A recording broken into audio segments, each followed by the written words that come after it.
ನಮಸ್ಕಾರ ಸ್ನೇಹಿತರೆ. ಹಳ್ಳಿಯ ನಕ್ಷೆಯಲ್ಲೇ ಕಾಣಿಸದಷ್ಟು ಚಿಕ್ಕ ಊರದು. ಬಸ್ಸು ದಿನಕ್ಕೆ 2 ಬಾರಿ ಮಾತ್ರ ಬರುವುದು. ಸಂಜೆ ಆದ್ಮೇಲೆ ಊರು ಮೌನದಲ್ಲಿ ಮುಳುಗುತ್ತಿತ್ತು. ಆ ಮೌನದೊಳಗೆ ಬದುಕುತ್ತಿದ್ದವನು ಶಿವಕುಮಾರ್. ಎಲ್ಲರೂ ಸಂಕ್ಷಿಪ್ತವಾಗಿ ಶಿವು ಎಂದೇ ಕರೆಯುತ್ತಿದ್ದವರು. ಶಿವು ಅಂದ್ರೆ ಊರಿನ ಜನರಿಗೆ ಒಂದು ವಿಚಿತ್ರ ವ್ಯಕ್ತಿ. ಮಾತು ಕಡಿಮೆ, ನಗು ಇನ್ನೂ ಕಡಿಮೆ. ಯಾವ ಸಭೆ, ಯಾವ ಜಗಳ, ಯಾವ ಸಂಭ್ರಮ, ಎಲ್ಲಿಂದಲೂ ದೂರ. ಇವನಿಗೆ ಬುದ್ಧಿ ಕಡಿಮೆ ಇರಬೇಕು. ಜಗತ್ತಿನ ವಿಚಾರವೇ ಇಲ್ಲ, ಏನೂ ಆಗೋದಿಲ್ಲ ಇವನಿಂದ. ಇಂತಹ ಮಾತುಗಳು ಅವನ ಕಿವಿಗೆ ಪ್ರತಿದಿನ ಬಿದ್ದು ಹೋಗುತ್ತಿದ್ದವು. ಆದರೆ ಶಿವು ಪ್ರತಿಕ್ರಿಯೆ ಕೊಡುತ್ತಿರಲಿಲ್ಲ. ಅವನು ಜಗಳ ಮಾಡುತ್ತಿರಲಿಲ್ಲ. ಅವನು ಉತ್ತರ ಕೊಡುತ್ತಿರಲಿಲ್ಲ. ಅವನ ಉತ್ತರ ಕಾಲಕ್ಕೆ ಉಳಿಸಿಕೊಂಡ ಮೌನ.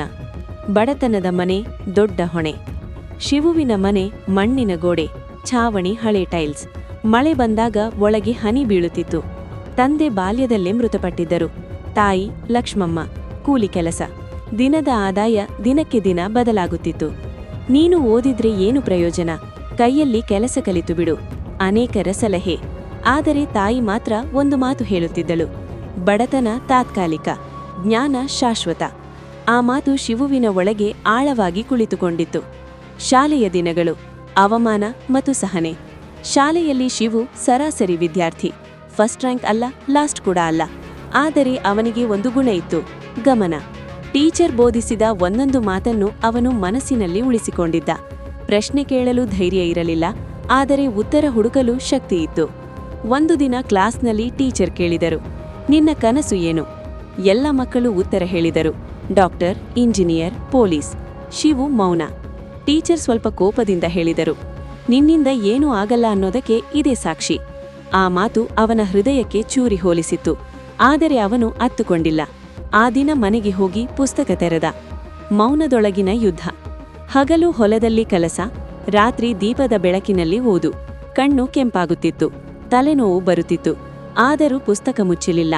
ಹಳ್ಳಿಯವರು ನಗಿದರು: ಈಗ ಓದಿದ್ರೆ ಏನು, ಸರ್ಕಾರಿ ಕೆಲಸ ಕನಸು ಬಿಡು. ಆದರೆ ಶಿವು ತನ್ನೊಳಗೆ ಒಂದು ಮಾತು ಹೇಳಿಕೊಂಡಿದ್ದ: ಇಂದು ನಗುವವರು ನಾಳೆ ಮೌನವಾಗಬೇಕು. ಒಂದು ಅವಕಾಶ, ಎಲ್ಲವನ್ನೂ ಬದಲಿಸಿದ ಜಾಹೀರಾತು. ಒಂದು ದಿನ ಚಹಾ ಅಂಗಡಿಯಲ್ಲಿ ಹಳೆ ಪತ್ರಿಕೆ. ಅದರ ಒಂದು ಮೂಲೆಯಲ್ಲಿ ಜಾಹೀರಾತು: ಸರ್ಕಾರಿ ಉದ್ಯೋಗ, ಸ್ಪರ್ಧಾತ್ಮಕ ಪರೀಕ್ಷೆ. ಅಲ್ಲಿ ವಿದ್ಯಾರ್ಹತೆ, ವಯಸ್ಸು, ಪಠ್ಯಕ್ರಮ ಎಲ್ಲವೂ ಬರೆದಿತ್ತು. ಶಿವು ಆ ಪತ್ರಿಕೆಯನ್ನು ಮನೆಯವರೆಗೂ ತಂದ. ಅಂದು ಅವನು ಮೊದಲ ಬಾರಿ ಗಟ್ಟಿಯಾಗಿ ನಿರ್ಧಾರ ಮಾಡಿಕೊಂಡ: ನಾನು ಪ್ರಯತ್ನ ಮಾಡ್ತೀನಿ, ಸೋತರೂ ನನ್ನೊಳಗೆ ಸೋಲು ಇರಲ್ಲ. ಸಿದ್ಧತೆ, ಯಾರಿಗೂ ಕಾಣದ ಹೋರಾಟ. ಕೋಚಿಂಗ್ ಇಲ್ಲ, ಮಾರ್ಗದರ್ಶನ ಇಲ್ಲ, ಇಂಟರ್ನೆಟ್ ಕೂಡ ಸರಿಯಾಗಿ ಇರಲಿಲ್ಲ. ಹಳೆಯ ಪುಸ್ತಕಗಳು, ಲೈಬ್ರರಿ, ಟೀಚರ್ ಬಳಿ ಕೇಳಿದ ನೋಟ್ಸ್. ಹಗಲು ಕೆಲಸ, ರಾತ್ರಿ ಓದು. ಅವನ ಗೆಳೆಯರು ಮದುವೆ, ಸಿನಿಮಾ, ಹಬ್ಬಗಳಲ್ಲಿ ಬ್ಯುಸಿ. ಶಿವು ಪುಸ್ತಕಗಳಲ್ಲಿ ಬ್ಯುಸಿ. ಒಂದು ರಾತ್ರಿ ತಾಯಿ ಕೇಳಿದಳು: ಇಷ್ಟು ಕಷ್ಟಪಡ್ತಾ ಇದ್ದೀಯಾ, ಆಗದಿದ್ರೆ? ಶಿವು ಮೊದಲ ಬಾರಿ ಸ್ಪಷ್ಟವಾಗಿ ಉತ್ತರಿಸಿದ: ಪ್ರಯತ್ನ ಮಾಡದೆ ಬದುಕುವುದೇ ದೊಡ್ಡ ಸೋಲು. ತಾಯಿಯ ಕಣ್ಣು ತುಂಬಿ ಬಂತು. ಪರೀಕ್ಷೆಯ ದಿನ, ನಡುಗುವ ಕೈ, ಗಟ್ಟಿಯಾದ ಮನಸ್ಸು. ಪರೀಕ್ಷಾ ಕೇಂದ್ರ ದೂರದ ಪಟ್ಟಣದಲ್ಲಿ. ಬಸ್ ಚಾರ್ಜ್ ಕೂಡ ಸಾಲ ಮಾಡಿಕೊಂಡು ಹೋದ. ಅಲ್ಲಿ ದೊಡ್ಡ ದೊಡ್ಡ ಕಾಲೇಜ್ ಹುಡುಗರು, ಇಂಗ್ಲಿಷ್ ಮಾತನಾಡುವವರು, ಆತ್ಮವಿಶ್ವಾಸದ ಮುಖಗಳು. ಶಿವು ಕ್ಷಣ ಮಾತ್ರ ಹೆದರಿದ. ಆಮೇಲೆ ಕಣ್ಣು ಮುಚ್ಚಿ ತಾನೇ ಹೇಳಿಕೊಂಡ: ನಿನ್ನ ಹೋರಾಟ ಅವರಿಗೆ ಗೊತ್ತಿಲ್ಲ, ಅವರ ಪ್ರಯಾಣ ನಿನಗೆ ಸಂಬಂಧ ಇಲ್ಲ. ಪರೀಕ್ಷೆ ಬರೆದ. ಬರಹ ಮುಗಿದ ಮೇಲೆ ತಲೆ ಹಗುರವಾಯಿತು. ನಿರೀಕ್ಷೆ, ಅತಿದೊಡ್ಡ ಪರೀಕ್ಷೆ.